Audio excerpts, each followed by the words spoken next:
Today in this video we're talking only about games that are truly different. There's no simple gameplay here and definitely not that same old basic style. Because Android is touch based, many mechanics end up fitting perfectly on mobile, turning these games into something extremely addictive. In this video I'm going to show you the top 15 mobile games with unique and different gameplay, so drop a like and come with me.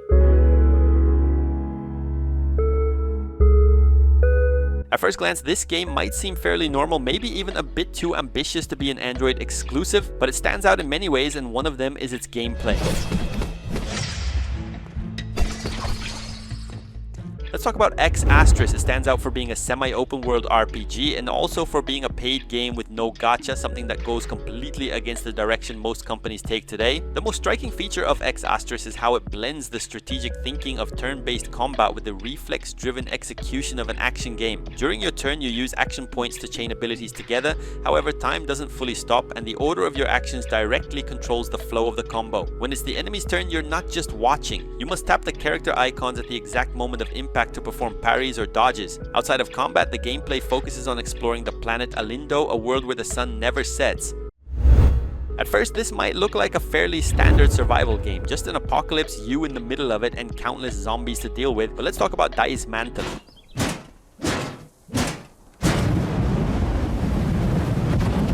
DYSMANTLE is an isometric survival RPG that completely flips the usual genre logic. While most games focus on building, here your main objective is to destroy. The core mechanic is the ability to break almost 99% of the environment. At the beginning, your crowbar can only destroy chairs and wooden fences. As you upgrade your tools, you start smashing cars, walls, and eventually entire houses. Everything you find becomes a resource. Walls, cars, objects, you can completely dismantle them all. Combat is also very punishing. One wrong position and your character is dead. Resting at a campfire restores your health and consumable items, but it also causes all the monsters on the map to respawn. DANDARA, Trials of Fear is a Brazilian platforming and exploration game that challenges the most basic logic of the genre. You can't walk or jump freely. Let's talk about it. I feel like I missed something there, like I should have gone exploring more. I think it's a Metroidvania. Forget using a directional pad to move. In the world of Salt, DANDARA moves only by leaping from one surface to another. You can only jump to surfaces that have white markings. Movement is extremely fast. You aim a direction and DANDARA snaps to the target, crossing the screen in milliseconds. At first it feels strange, but very quickly you'll be flying through the environments like a bolt of lightning. The beginning may seem simple, mostly designed to teach the mechanics, but soon monsters appear, the screen becomes more complex, and that's when the game truly starts to shine. DANDARA's main weapon requires a short charge time, adding an extra layer of strategy to every encounter. Maybe the mobile gaming industry has finally found that perfect middle ground between automatic and manual gameplay that everyone's been asking for. Let's talk about Chaos Zero Nightmare. Combat is card-based. Each character contributes unique cards, building a strategic deck for every journey. Each run permanently shapes your saved progress, strengthening characters' decks and equipment for future attempts. The game blends automatic and manual systems really well. Most activities like collecting items to improve your characters can be done fully on auto without any issues. However, story missions and important challenges require you to play manually. And that balance is simply genius. It keeps the game exciting for players who don't have much time to play. CATO, Buttered Cat, is a puzzle platformer that takes the famous internet meme, the cat always lands on its feet, and pushes it to the absolute extreme. Let's talk about it.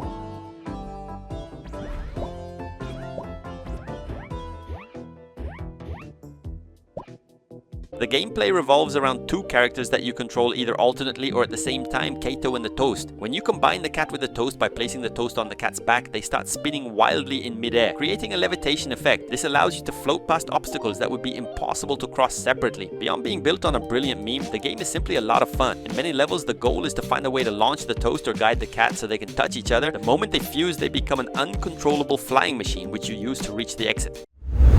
CATACOMB Crawlers is an action RPG with dungeon crawler and roguelike elements, but with gameplay that feels surprisingly close to a MOBA. Let's talk about it.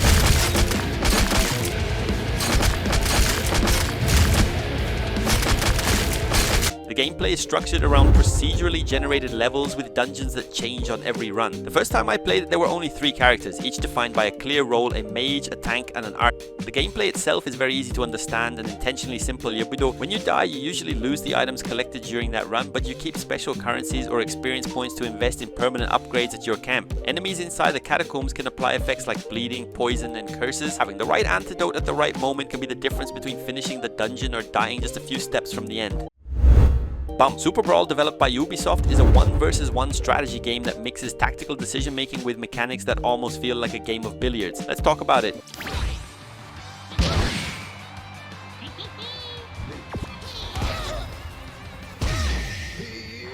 You and your opponent choose your hero's actions at the same time. You don't know where the enemy is going to move until both of you lock in your decisions. The gameplay is all about trying to read your opponent's mind. If you aim at where the enemy is right now, you'll probably miss. You need to aim at where you think they'll be 1 second from now. It's a shame that the game hasn't found much success yet, both on mobile and Android. But since it's a pure 1 versus 1 experience, it's still easy and fast to find matches, whether you're playing ranked mode or just jumping into casual matches. There are over 30 heroes divided into different roles for you to choose from. It's a highly addictive game, but still very underrated. Now, this game is extremely simple, especially since it's a platformer, but the idea of a chicken dropping bombs as its main mechanic is simply genius. Now, let's talk about Bomb Chicken. The chicken in Bomb Chicken is fat and heavy, which means it can't jump. To reach higher places or cross gaps, you need to place bombs underneath yourself. Every time you press the action button, the chicken lays a bomb and rises 1 level up. You can stack dozens of bombs very quickly, creating an improvised tower to reach elevated platforms. But the bombs explode fast, which makes everything even more chaotic. You can also kick bombs forward to hit enemies or drop them from high platforms. The game ends up feeling like a platformer version of Bomberman, but incredibly well designed and genuinely clever. Black Mirror. Bandersnatch's creatures are a curious case. They were originally created as a fictional element inside an episode of Black Mirror and later turned into a surprisingly interesting game. Let's talk about it. Unlike a typical Tamagotchi where you take care of a single creature, here your goal is to manage an entire group. You need to feed them, bathe them, and keep them entertained. If they're ignored, they can die or worse, become aggressive. The creatures multiply on their own. 1 becomes 2, 2 become 4, and before you realize it, the gameplay escalates from taking care of a cute pet to managing a chaotic colony. But the true Black Mirror twist comes later. As the game evolves, your little creatures start asking strange questions about love, power, death, and even about your role as the god of that simulation. Just like Battle Legion, this game is simply unique. It's really hard to find anything similar to it. Let's talk about BATTLEHEARTH.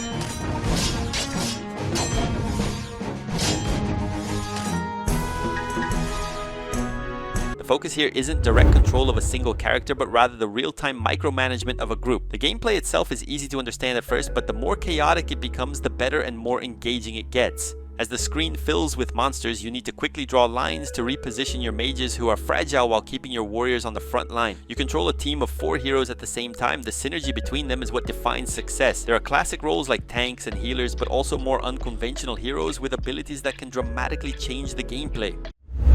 Well, Battle Legion is a strategy game focused on the massive battler genre, and honestly, I've never seen anything quite like it on the Play Store. Let's talk about it.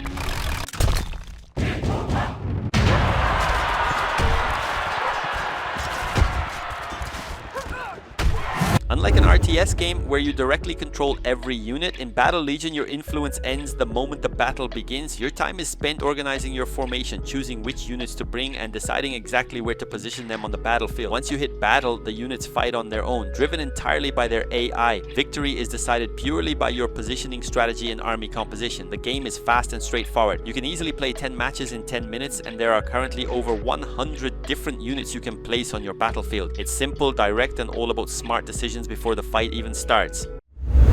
Thinking about it, maybe this game shouldn't even be on this list, not because it has bad gameplay, but because its gameplay is actually fairly traditional. What truly sets it apart is its story. Let's talk about Ash of Gods Redemption. Unlike RPGs where your only focus is draining enemy HP, in Ash of Gods, each unit has 2 main bars, health and energy. This changes the gameplay in many ways. If a character's energy drops to 0, they start taking double damage directly to the health, but what really stands out is how narrative and combat are brutally connected. Main characters can die in combat or as a result of story choices, and the game doesn't end because of it. The story simply continues and adapts to their absence. If a character falls in battle, they return with a wound. If too many wounds are accumulated without resting or using rare items, that character dies permanently.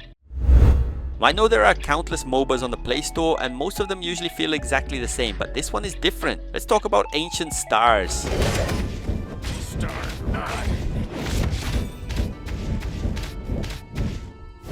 Unlike traditional MOBAs like League of Legends or Wild Rift, which feature 3 lanes and a complex jungle, Ancient Stars focuses on a single lane. Since there's nowhere to run, the game becomes a constant fight to the death. Matches are short, lasting around 10 minutes. The goal is to push the lane, destroy enemy towers, and eventually take down the central base, because all players share the same horizontal plane. Using crowd control abilities and area of effect attacks requires much more precise timing. The game isn't completely different and it still carries the core elements that define a MOBA, but it's fair to say that Ancient Stars feels more like a mini MOBA, faster, simpler, and far more direct.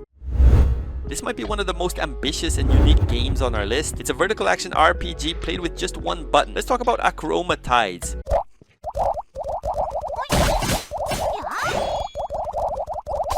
Movement and attacks are fully optimized to be controlled using only your thumb, which demands a very clean and precise interface design. Because the vertical field of view is more limited, the game puts a strong emphasis on dodge timing and on reading boss attack patterns, which often take up a large portion of the screen. Much like Souls-like style games, many enemies have a stamina or resistance bar. The game also features roguelike elements with 10 stages you need to clear in a single run. And the most impressive part is that even with all these limitations, the game is incredibly good. The fights are fast, high intensity, and perfect for players looking for a technical challenge. This is a game that's often remembered as a kind of Cuphead with spaceships. Let's talk about this very unique style game called ACECRAFT. Unlike other games in the genre that focus only on dodging bullets, ACECRAFT's gameplay introduces very specific risk and reward mechanics, adding roguelike elements that elevate the entire experience. This is where the game's strategic depth really shines. While you're dodging waves of enemy projectiles, there are specific bullets that change how you play and force constant decision making. During a run, you level up and choose between 3 random abilities, such as homing shots, side cannons, fire explosions, and more. There's nothing automatic here. Keeping the original difficulty and intensity of Cuphead, this game has become one of the most addictive titles on the Play Store. And that's it. These are some of the most unique mobile games you can play right now. Leave a like, subscribe, and I'll see you in the next one.